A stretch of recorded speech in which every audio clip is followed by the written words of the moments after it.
Hello दोस्तों, स्वागत है आपका आज की हमारी सेकंड क्लास में। दोस्तों, पहली क्लास में हमने क्या देखा? हमने ग्रेविटेशन के बारे में पढ़ा और सर्कुलर मोशन और सेंट्रीपिटल फोर्स भी क्या होता है उसके बारे में हमने पहली क्लास में देखा। आज की जो क्लास होने वाली है वो इंपॉर्टेंट क्लास हमारी होने वाली है, जो कि होने वाली है केपलर्स लॉ पे। और केपलर्स ने क्या बताया था? 3 लॉ दिए थे जो कि थे प्लैनेट की मोशन के बारे में। मतलब प्लैनेट जो रिवॉल्व करते हैं सन के अराउंड, वो किस ऑर्बिट में रिवॉल्व करते हैं उनके बारे में 3 लॉ केपलर ने हमें दिए थे। उसी को हम बोलते हैं केपलर्स लॉ प्लैनेटरी मोशन। जैसे कि हम जानते हैं कि एंशियंट टाइम से हम क्या कर रहे थे, ये मानते आ रहे थे कि जो अर्थ होती है वो हमारे यूनिवर्स का सेंटर है और सारे प्लैनेट अर्थ के अराउंड क्या करते हैं, रिवॉल्व करते हैं। लेकिन जैसे ही गैलीलियो आई और गैलीलियो ने क्या किया, टेलीस्कोप को खोजा, टेलीस्कोप बनाया और टेलीस्कोप से जब उन्होंने देखा तो अर्थ सेंटर ना होके जो यूनिवर्स का जो से हम सेंटर मानते थे उसको मानते थे सन। और सन के अराउंड सब प्लैनेट क्या करते थे, एक सर्कुलर ऑर्बिट में मूव करते थे। लेकिन जब उसके बाद आए केपलर, तो केपलर ने बताया कि सन के अराउंड सारे प्लैनेट घूमते तो है, लेकिन वो जो रिवॉल्व कर रहे वो ऑर्बिट जो है वो सर्कुलर ना होके वो एक एलिप्टिकल ऑर्बिट है। यानी अगर हम बोलेंगे कि अगर ये सन है तो इस सन के अराउंड जो प्लैनेट मूव करेंगे एक एलिप्टिकल ऑर्बिट में मूव करेंगे, यानी जो उसका शेप रहेगा वो क्या है, एक एलिप्टिकल है। तो आखिरकार एलिप्टिकल शेप होता कैसे है? तो ये होता है एक ओवल शेप जैसे। फॉर एग्जांपल एक शेप है, इसी को हम बोलते हैं एलिप्टिकल शेप। और इसमें जो होता है, इसमें कोई भी सेंटर नहीं होता। यानी जैसे कि गैलीलियो ने बताया था कि एक सेंटर में क्या है, सन है और उसके अराउंड सारे प्लैनेट मूव कर रहे हैं, उसमें हमारी अर्थ भी थी। लेकिन जैसे केपलर ने बताया कि ये क्या होता है, एलिप्टिकल ऑर्बिट होता है और एलिप्टिकल ऑर्बिट का कोई सेंटर नहीं होता। और जिसका सेंटर नहीं होता उसका मतलब जो सन था वो सेंटर में नहीं था। तो इसी में हम देख सकते हैं कि इसके जो सेंटर होते हैं, यानी इसको जो हम सेंटर मानते हैं वो होते हैं यहाँ पे और यहाँ, यानी एक दो फोकल पॉइंट होते हैं, उसको हम बोलते हैं फोकस। यानी जो सर्कल होता है उसका जैसे सेंटर होता है वैसे ही एक एलिप्टिकल शेप का दो फोकस होते हैं, फोकस F1 और F2 इसको हम मानते हैं। समझो कि ये इसके दो फोकस है और इसकी प्रॉपर्टी होती है कि अगर हम कहीं पे भी इस ऑर्बिट में कहीं पर भी कोई ऑब्जेक्ट रखें, सो फॉर एग्जांपल यहाँ पे पॉइंट ए दिया और यहाँ पे दिया पॉइंट बी, तो अगर हम इस पॉइंट ए को F1 से और F2 से जोड़े और पॉइंट बी को F2 और F1 से जोड़े, तो इसकी जो सम होगी, यानी F1 से A तक का डिस्टेंस और A से F2 तक का डिस्टेंस ये सेम होगा F2 से B तक और F1 से B तक का। यानी कोई भी पॉइंट का जो डिस्टेंस होगा वो क्या होगा, यहाँ से यहाँ तक या फिर यहाँ से यहाँ तक सेम रहेगा। अगर मैं पॉइंट यहाँ पे लूँ कोई C और इसको काउंट करूँ, इस पॉइंट को जोड़ दूँ, तो इसका भी जो डिस्टेंस आएगा वो क्या आएगा, सेम आएगा। तो मैं यहाँ पर बोल सकता हूँ अगर F1A और F2A इसके एडिशन कर दूं तो ये सेम रहेगी F1B और F2B की। और उसी तरह अगर ये पॉइंट भी मैंने ले लिया C, तो इसकी भी अगर एडिशन कर दूं F1C और F2C से, तो इसकी भी एडिशन क्या होगी, सेम आएगी। मतलब कहीं पर भी कोई भी पॉइंट रख दो उसकी एडिशन क्या होने वाली है, सेम आने वाली है, उसकी सम सेम आने वाली है। और इसी को बोलते हैं हम एलिप्टिकल शेप।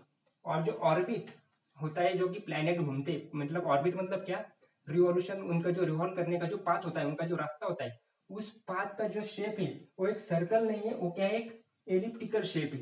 ये किसने कहा था, केपलर ने। उससे पहले हम क्या मानते थे कि सन के अराउंड जब प्लैनेट मूव करेंगे तो वो क्या करेंगे, सर्कल में मूव करेंगे।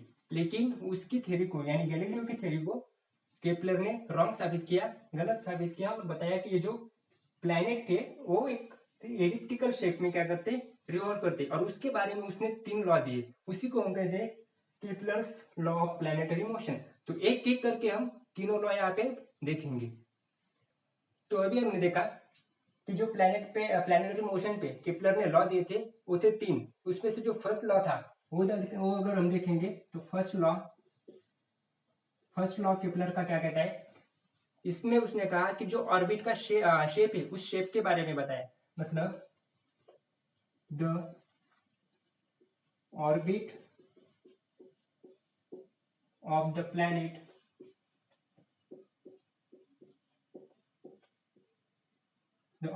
Planet is an ellipse. एक ऑर्बिट क्या है, जो प्लैनेट ऑर्बिट में घूमते हैं उसका जो ऑर्बिट का शेप है वो कैसे एक एलिप्स है with the sun is at one of the foci. उसने क्या बताया कि जो ऑर्बिट का शेप है वो प्लैनेट जिसमें घूमते हैं वो क्या है एलिप्टिकल शेप है, और सन क्या है एक फोकाई पे है। अभी हमने देखा था, समझो कि यहाँ पे एक सन है, सन बाद में यहाँ पे एक एलिप्टिकल शेप है और इसके दो फोकस होते हैं, फोकस 1 फोकस 2। उसमें से किसी एक पर हम सन को रखेंगे, यानी एक F2 पर हमने सन रखा तो इस टाइप से क्या होता है ये ऑर्बिट बनता है। और ये सन है और इसके अराउंड इस ऑर्बिट में एक फिक्स ऑर्बिट में क्या करेगा प्लैनेट मूव करेगा। तो इस शेप के बारे में बताया फर्स्ट लॉ में। तो फर्स्ट लॉ बस क्या कहता है कि the orbit of the planet is an ellipse with the sun is at one of the foci. Sun क्या एक फोकाई पे और जो ऑर्बिट है क्या है एलिप्टिकल शेप में, ये सर्कुलर शेप में नहीं है। दूसरा क्या कहा था दूसरे लॉ में, जो सेकंड लॉ है, सेकंड लॉ में हमें केपलर ने बताया कि अभी समझो कि ये प्लैनेट क्या कर रहा है सन के अराउंड मूव कर रहा है। तो वहां पे अगर हमने कोई इमेजिनरी लाइन रखी, यानी the line joining planet and sun, एक लाइन हमने ज्वाइन की सन से और प्लैनेट को, सन स्वीप्स, और स्वीप्स को हम क्या कर सकते हैं उसको बोल सकते हैं ट्रेवल्स, स्वीप्स और travels equal area in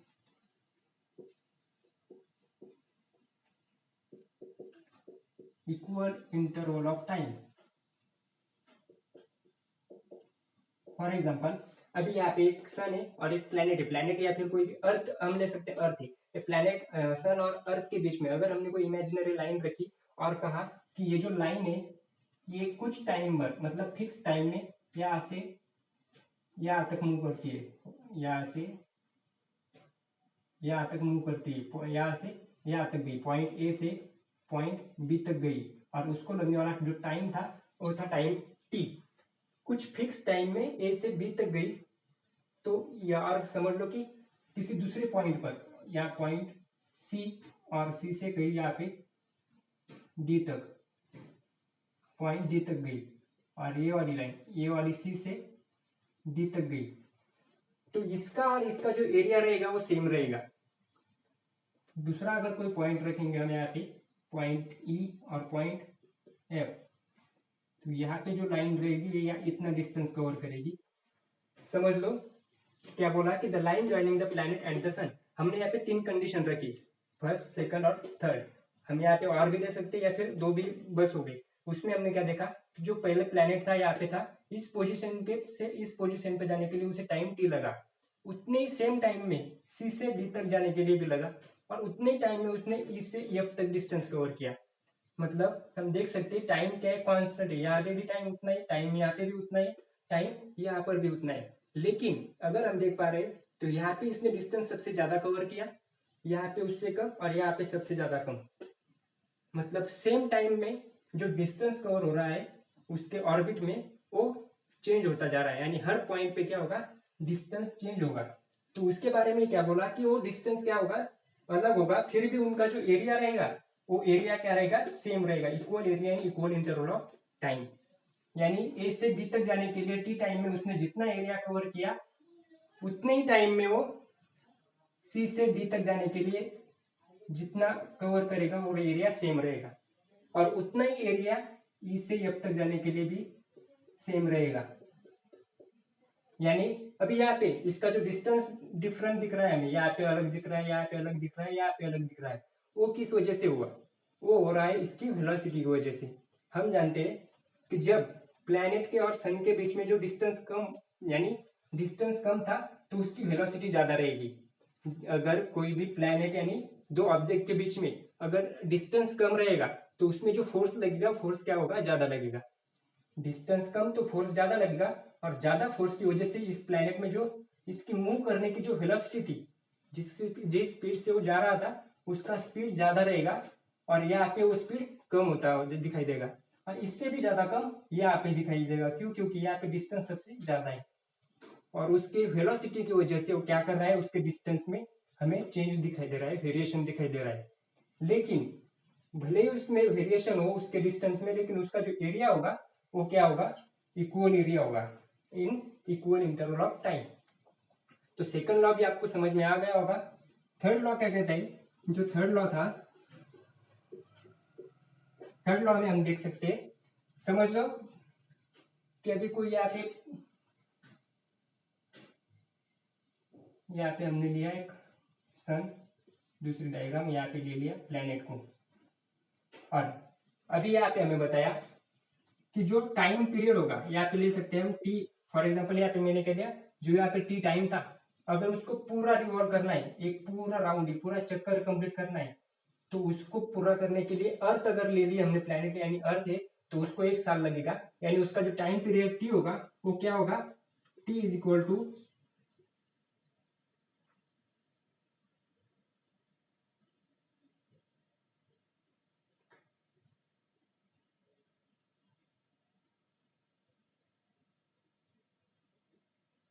time period of revolution. T for हमने क्या लिया यहाँ पे, टाइम पीरियड और रिवॉल्यूशन, और आर यानी लेंगे average distance.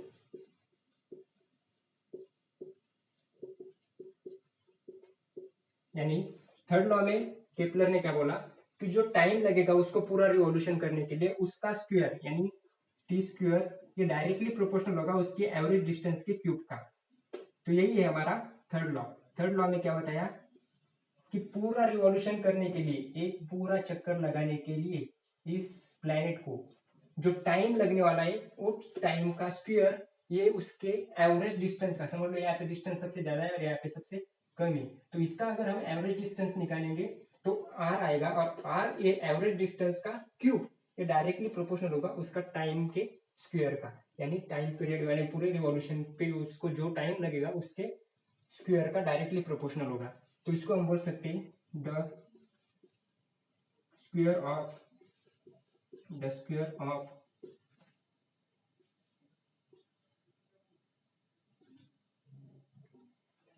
the square of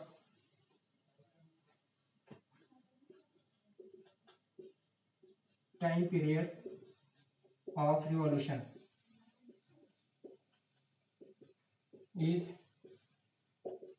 directly proportional to the square of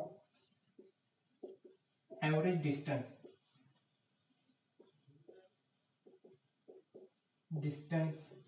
between them, average distance between them. यहाँ पे क्या लिया, the square of the time period, उसको जो रिवॉल्यूशन के लिए पूरा टाइम लग रहा है उसका स्क्वायर, ये डायरेक्टली प्रोपोर्शनल होगा to the square of the average, to the square नहीं आएगा यहाँ पे, to the cube of average distance between them. तो इसको हम बोल सकते हैं केपलर्स थर्ड लॉ। और इसको जब हम T is directly proportional to R cube, इसको जब सॉल्व करेंगे तो ये देख पाएंगे हम, यहाँ पे आएगा T square upon R cube is equal to constant, और कॉन्स्टेंट को बोल सकते हैं हम के, यानी के की वैल्यू क्या आएगी, T square upon R cube. तो ये कहाँ से आई, तो जैसे कि हमें यहाँ पे पता चला कि जो रिवॉल्यूशन का जो टाइम है इसका, ये सेम रहने वाला है, ये कभी चेंज नहीं होगा। यानी अगर कोई यहाँ पे प्लेनेट यानी समझ लो कि अर्थ है, तो अर्थ को 1 साल लगेगा यहाँ पे पूरा राउंड कंप्लीट करने के लिए, पूरा रिवॉल्यूशन करने के लिए, तो ये चेंज नहीं होने वाला, ये हमेशा सेम रहने वाला है, उतना ही रहेगा। अगर अर्थ के बीच में और सन के बीच में अगर एवरेज डिस्टेंस देखेंगे तो वो भी सेम ही रहने वाला, कांस्टेंट रहेगा। तो यहाँ पे टी की वैल्यू भी कांस्टेंट रहेगी और आर की वैल्यू भी कांस्टेंट ही रहेगी। और अगर दोनों कांस्टेंट है तो इसको हम डायरेक्टली क्या लिख सकते हैं, कांस्टेंट के लिख सकते हैं, यानी ये कभी भी चेंज ना नहीं होने वाली। तो ये सब बताने के बाद जब केपलर ने बोला कि प्लेनेट का एक जो ऑर्बिट है, ऑर्बिट एक एलिप्टिकल शेप है और सन क्या है उसके एक फोकस पे है। उसके बाद बोला कि जो लाइन ज्वाइन करेगी इसको, ये लाइन कौन से भी पॉइंट पे, हर पॉइंट पे क्या करेगी, सेम टाइम में सेम एरिया कवर करेगी। थर्ड में क्या बोला, जो टाइम का पूरा रिवॉल्यूशन का जो स्क्वायर होगा टाइम पीरियड का, वो डायरेक्टली प्रोपोर्शनल होगा उसके मीन डिस्टेंस का, यानी एवरेज डिस्टेंस के क्यूब का डायरेक्टली प्रोपोर्शनल होगा।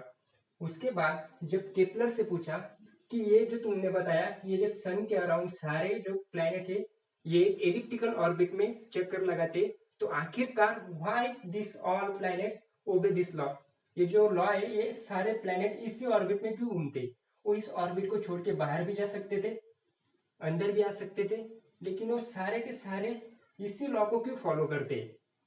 यानी अगर मैं बोलूं कि ये केपलर ने बताया कि ये जो प्लैनेट है ये एलिप्टिकल शेप में यानी एलिप्टिकल ऑर्बिट में चक्कर लगाएगा, तो आखिरकार वो उसको क्यों फॉलो करेगा, वो यहाँ से बाहर भी जा सकता है, यानी सर्कुलर भी घूम सकता है, वो उसकी मर्जी से भी घूम सकता था, लेकिन वो उसको फॉलो करता है। तो इसके बारे में जब केपलर से पूछा गया तो केपलर इसका आंसर यानी उसका सोल्यूशन नहीं बता पाए। इसलिए जब न्यूटन साहब आए तो न्यूटन साहब ने बताया कि why this all planets obey this law. इसका आंसर दिया उन्होंने कि ये प्लैनेट जो सर्कुलर मोशन यानी एलिप्टिकल ऑर्बिट में घूमते वो आखिरकार क्यों इसको फॉलो करते। तो नेक्स्ट क्लास में हम देखेंगे the universal law of gravitation.